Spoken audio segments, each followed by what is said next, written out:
Hey all, and welcome back to Cheshire Railcraft. You join me, Luke, with the third and final part of the restoration and weathering of this A4 locomotive. So, got a few images here to remind you of where we started with Dwight D. Eisenhower in his green livery with his heavily black speckled weathering. And then there's a few pictures here of where we were up to at the end of part 2. All painted with the decals applied, ready for us to come in and apply some weathering.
Okay, so let's get into it. So, start with, I used a little bit of this Tamiya panel liner to just add a little bit of weathering to some of the bronze details that I've done in the tender here. I started off with this, and actually by the time I was done I thought it needs more, so I came back with some Citadel black wash and just liberally applied that afterwards. I also applied this to all of the handrails around the tender and on the main locomotive, and what I was doing here, I was just using my finger to take off sort of the excess in the areas that I would expect a person to sort of use the handrails, so it gives it sort of used but also weathered look.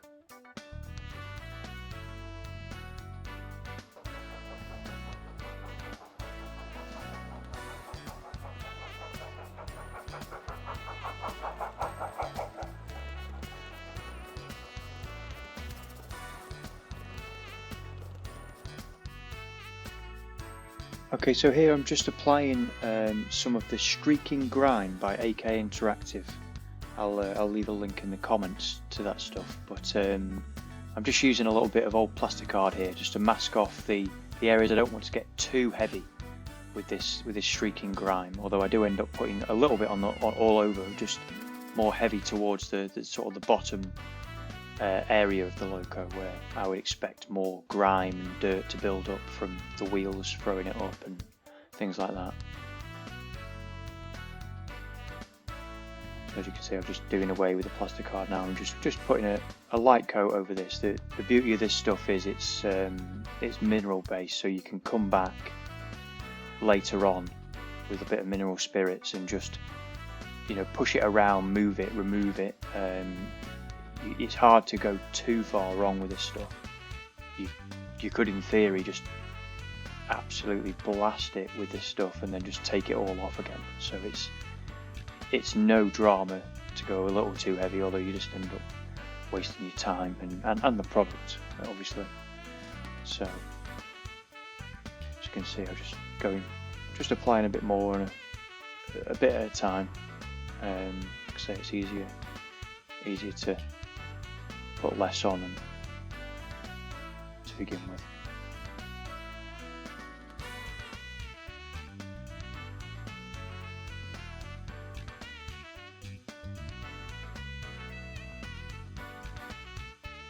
Just doing the exact same thing with the tender, just using that bit of plastic card just to focus it lower down,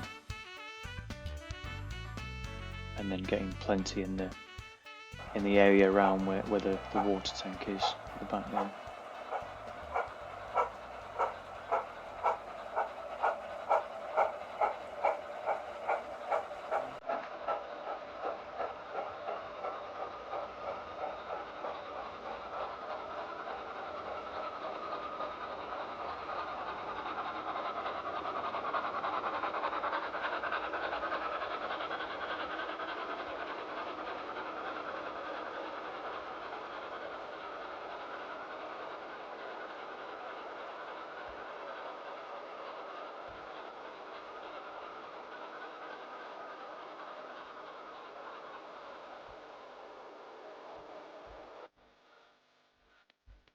So now I'm just coming in, as I said, with some mineral spirits, quite a large brush, and I'm just pushing the streaking grime sort of out of the areas where I don't want too much of it.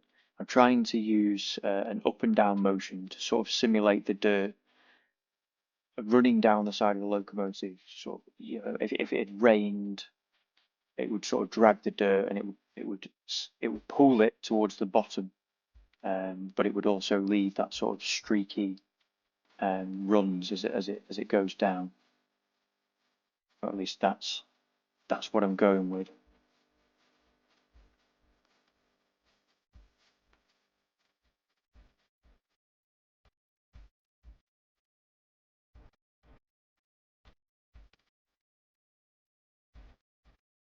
I'll speed this up so you don't have to watch me pushing streaking grime paint around for the next 10 minutes.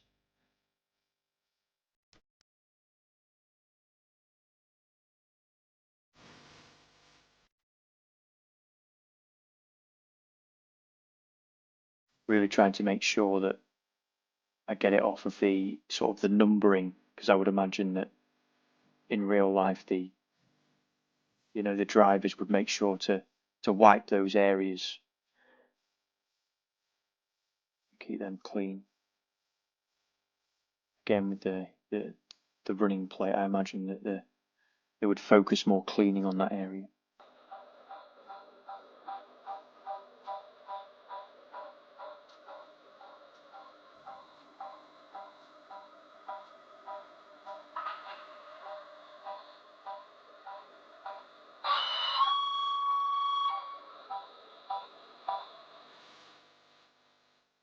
Just repeating the same process on the tender here again, using the mineral spirits just to push that streaking grime down towards the bottom, but in a vertical motion to simulate the streaks and it running down.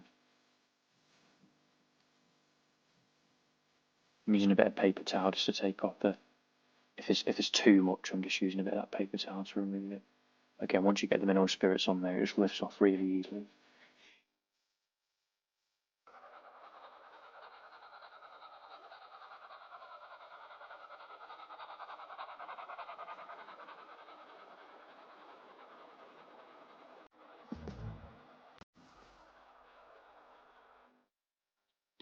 Okay, so now I'm coming in with some weathering powders. So I'm using Darth?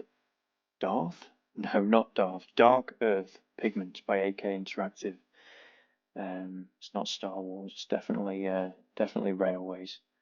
So again, I'm just focusing my weathering towards the bottom, the areas where I'd expect dust, dirt to accumulate, where I would imagine that people would put their muddy feet as well. Certainly around this area here, I'm focusing where I'd expect dirty feet to have walked around.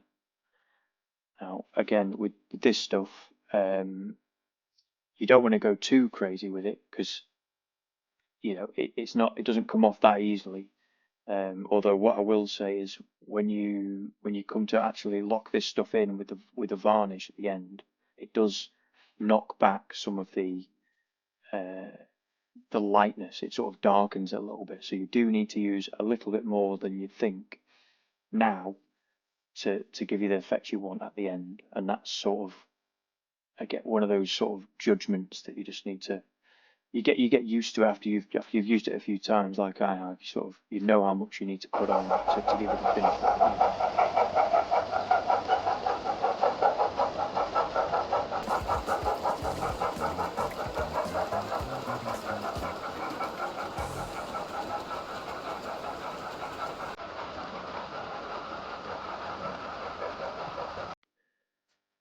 So at this point, I decided I wanted to add some rust around where the sort of water tank would be filled up to simulate, someone being a bit messy and leaving it, and then it would corrode the metal below.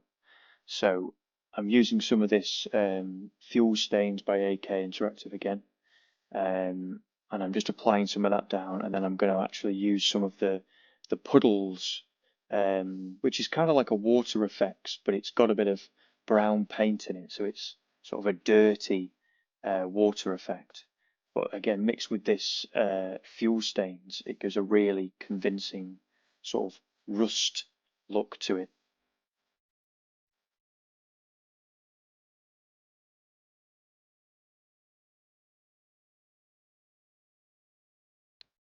Just going back with a little bit more here, just to really sell the effect.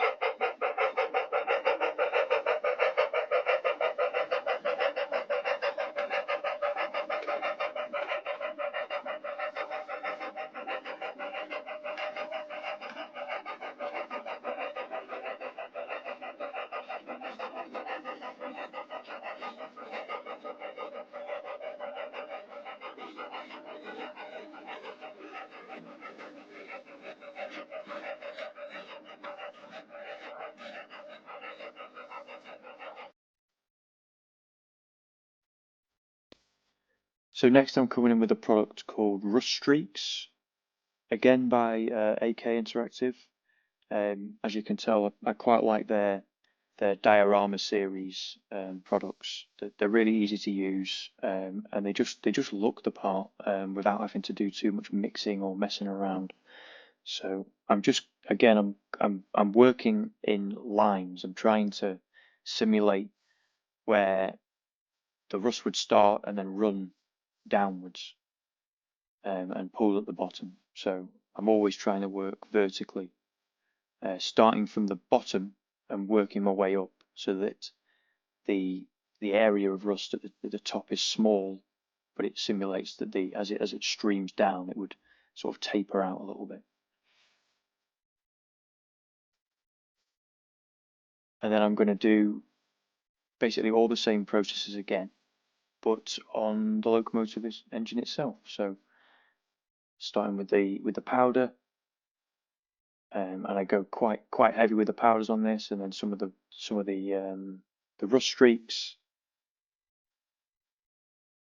And again, I'll speed this up because you've already seen me do this on the tender. So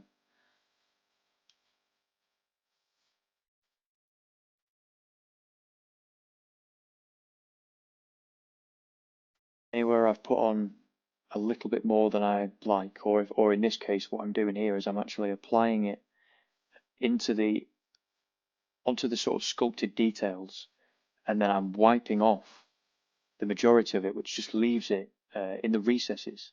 It gives quite a convincing effect where the dirt will sort of build into the recesses only, and not stick everywhere.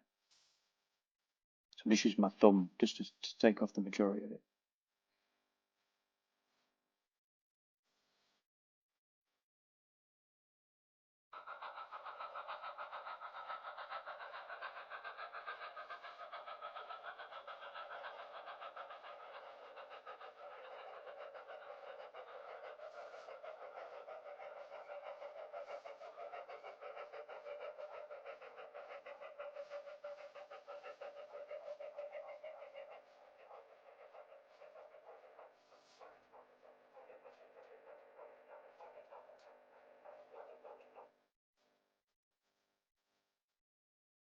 Again, I'm just doing a little bit of just checking I'm happy with it before we go ahead and lock it in with some matte varnish. So you'll be surprised to hear that I am jumping back to an AK Interactive product, their matte varnish, and I'm mixing it with the Vallejo Airbrush thinner 50/50 here. This is a little trick so that you don't have to sort of use a mixing bowl or a little mixing pot, or even mix with a brush in the cup, which I used to do in the past. If you actually just put your thumb or finger over the end of the airbrush, you can actually backflow the paint and mix it right there in the cup. And it does a really good job of tumbling anything that you've put in there together.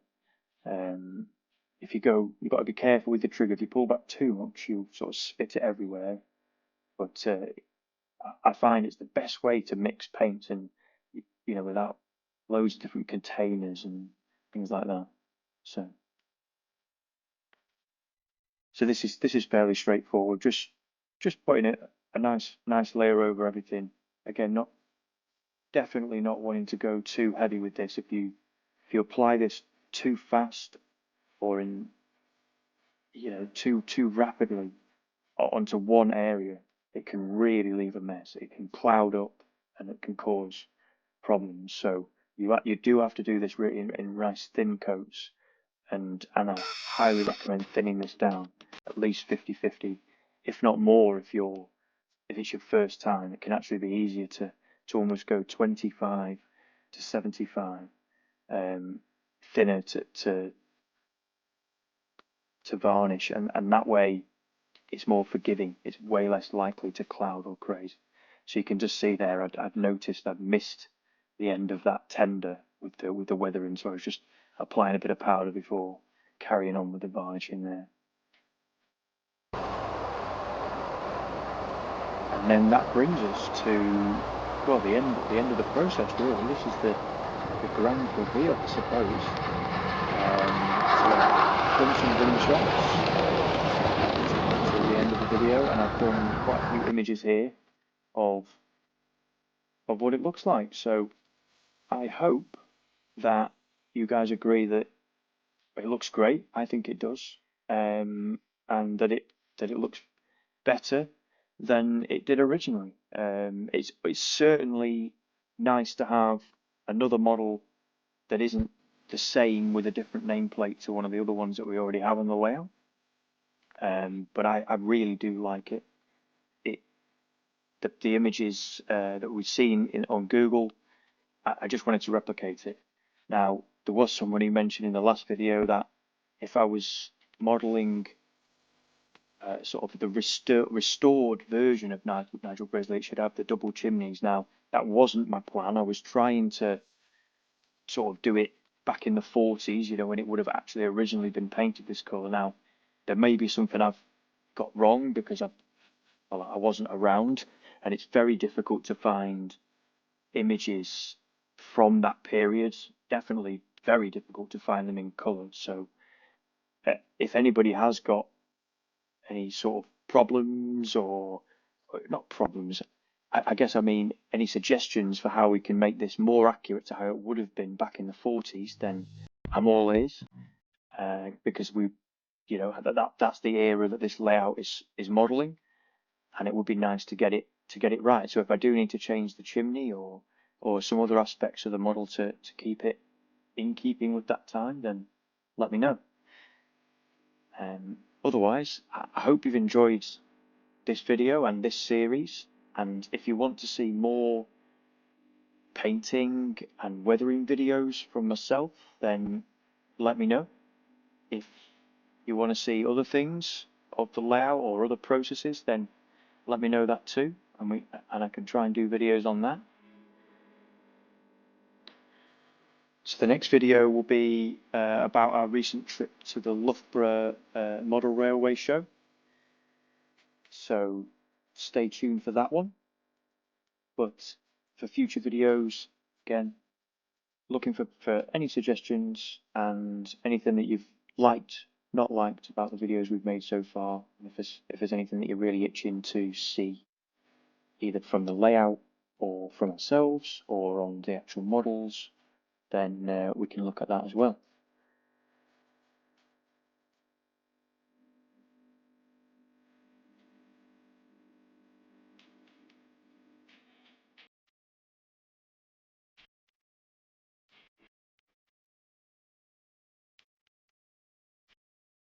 The next show that's coming up is Gilbert, which is in September, the 7th and 8th. We will be there on the 8th, Sunday, all day. So say hello if you see us there. We'd love to meet you. Everyone we've met at the shows so far have been lovely and very helpful. So yeah, join us there. It's going to be great. It's all low gauge, so it's going to be right up our street for sure. And I'll leave you with some running shots to finish. Again, if you're not already subscribed, please do so, and like and comment, and we'll see you in the next one. Thanks all. Bye bye.